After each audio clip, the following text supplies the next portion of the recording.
Karibu tena kwenye chaneli yetu na leo hii tuna swali muhimu sana kwenye usaili wa kupata kazi. Hilo swali mara nyingi watu wengi wanaulizwa na wanakosea kulijibu. Na swali lenyewe ni kwamba unatarajia mshahara kiasi gani?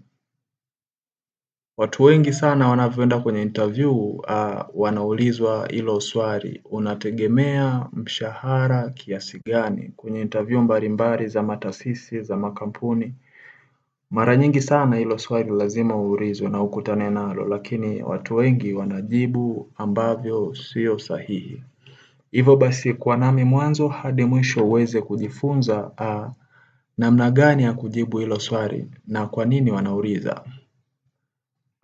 Wanauliza hilo swali au mwajiriwa wako anauliza hilo swali ili aweze kujua mambo matatu. Cha kwanza, kama matarajio yake yanaendana na bajeti ya kampuni. Umenielewa? Matarajio yako yanaendana na bajeti ya kampuni. Cha kwanza hicho. Cha pili, kwa nini mwajiri ambaye anataka akupe kazi anakuuliza hilo swali, au kwa nini mwajiri wako anakuuliza hilo swali? Sababu ya pili ni kama unaelewa thamani yako ya kazi unayoiomba. Umenielewa? Cha tatu ni kama uko tayari kujadiliana.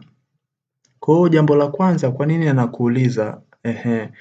La kwanza ni kujua, je, bajeti alionayo na wewe unayoitaka inaendana? Umenielewa? Jambo la pili, thamani ya kazi unayoiomba unaielewa? Umenielewa? Alafu jambo la tatu, kama uko tayari kwa majadiliano. Sasa makosa ambayo inatakiwa tuyaepuke wakati tunapojibu swali la namna hii ni kama ifuatavyo. Usiseme mshahara wowote utapokea. Kuna mwingine anaulizwa swali kama hili anasema mshahara wowote ule mimi nitapokea. Hapana. Usiseme hivyo, hiyo itakufunga. Usitoe kiwango kikubwa sana bila sababu. Usiropoke tu kwamba mimi nataka unilipe 500,000, nataka unilipe 100,000, nataka unilipe 500,000 bila sababu. Usiongee. Usikatae kujibu kabisa. Kuna mwingine anasema hilo swali siwezi jibu, utajua wewe utanilipaje. Hiyo sio sahihi. Usifanye hivyo. Hivyo leo nakupa majibu ambayo yataweza kukusaidia wewe kujibu hilo swali kwa ufasaha. Jinsi ya kujibu hilo swali kwa usahihi. Umeulizwa kwamba unahitaji tukulipe kiasi gani cha fedha. Cha kwanza inabidi utambue thamani ya kazi wanayokupatia. Mfano, mimi ningejibu kwamba asante kwa swali zuri. Kulingana na majukumu ya kazi hii na viwango vya soko, ningetarajia mshahara wangu uendane na nafasi ambayo nitakayopewa. Hata hivyo niko wazi kwa majadiliano kulingana na taratibu za kampuni. Hapo nimemweka amekuwa huru kwamba kulingana na kazi anayotaka kunipa, basi naomba anilipe mshahara kulingana na ile ngazi ambayo atanipatia. Kama akinipatia niwe manager, basi anilipe mshahara kulingana na ngazi ya manager. Umenielewa? Lakini kuna mwingine hapo angesema mshahara wowote ule nitapokea. Hapana, sio sahihi. Na kama watakusisitiza sana utoe kiwango, anakuambia kwamba sisi tunahitaji utoe kiwango ambacho wewe tunaweza kukulipa.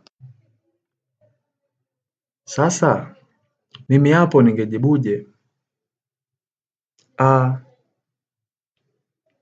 Ningemwambia kwamba ninatarajia mshahara wangu unaokaribia na kiwango fulani kulingana na ngazi ambayo nitapatiwa. Umenielewa? Na hili jibu linahitaji utulivu sana. Usipokuwa mtulivu sana, utajikuta unataja kitu ambacho kinawafanya wenyewe wakujue kwamba wewe sio sahihi kwenye hiyo kazi.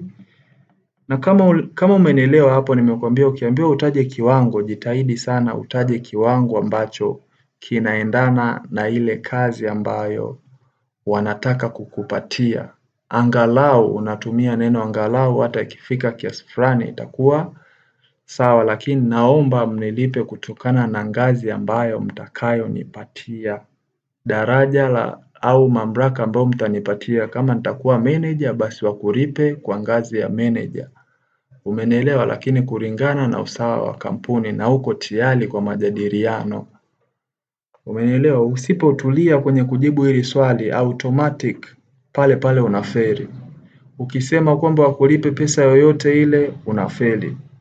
Kwa maana hiyo, tambua thamani yako binafsi.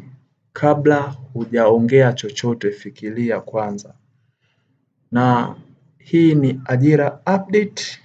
Ulikuwa nami EWDY Influencer. Usisahau kucomment, usisahau kusubscribe. Tutaendelea kujuzana mambo mengi sana kuhusiana na ajira, fursa zikitokea mbalimbali, watu wote pale, mtu yote yule akihitaji wafanyakazi, basi mimi nitakujuzeni hapa kupitia akaunti yangu. Kama kuna mtu ana kampuni yake anahitaji watu, nitakujuzeni, utafanya maombi. Kama ataweka namba zake za simu kumtafuta personally, utafanya hivyo. Stay on me, link na mimi, kila kitu utapata kwa wakati. Usisahau kusubscribe na comment. It's EWDY Influencer. Asante.